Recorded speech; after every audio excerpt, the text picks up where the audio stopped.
দেখা যাক আমাদের মেম্বার কাকু আজকে কি কি মাছ পাইছে। এখন মাছগুলো দেখা হবে।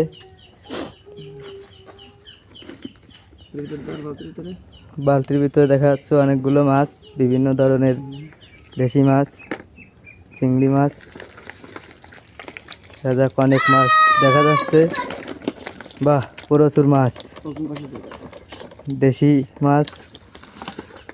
বাহ, অনেকগুলো মাছ এবং বস্তার ভিতরে আছে আরো অনেক মাছ। দেখা যাক কি মাছ বের হয় বস্তা থেকে।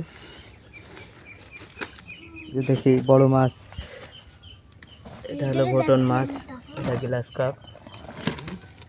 আর এটা আর একটা রুই মাছ, বড় বড় জাপানি পুঁটি, রুই, তেলাপিয়া।